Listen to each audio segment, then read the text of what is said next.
Sayo na kayo maluto og muasi guys. First imo nang i-circle lang nga ng glutinous rice nga nay water nya ang kananging muscovado imo na siya iganggang. Ganggang ang tawagan na guys.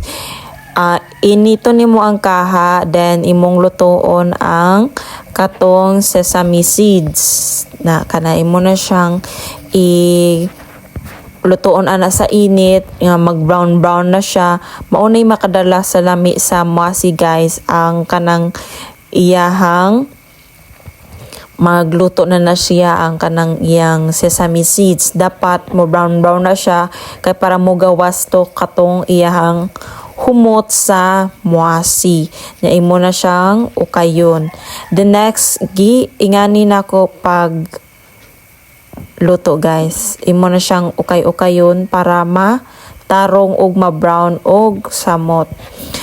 And the second is ako na siyang igibayo. Ang palitaw guys, imo na siyang butang sa kanang gabukal nga init nga tubig. Then if murutaw na siya, it means maunay kanang timailan nimo nga luto na siya. So imo na siyang kuhaon ang imuhang muasi or ang imo nga palitaw. Dagan makay na siya guys. Ang uban dili kay perfect nga circles. Okay ra na guys, dili perfect. Basta mulutaw og luto na ang imuhang nga muasi. Kana guys, mga pila na ni siya kabuok guys ang akong giluto.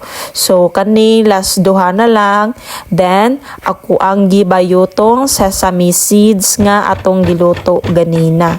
Imo na siyang bayuhon og tarong, butangan nimo og muscovado. Imo tong ihaloon ang muscovado ug ang sesame seeds guys. If ma-mix na sila nga duha, mauna na mo gawas or that's the time nga mo gawas tong nindot niya nga flavor o kanang mo pilit pa na siya sa ano. Okay guys, mauna niya tong muasi. Salamat kayo sa pagtan-aw. Bye bye.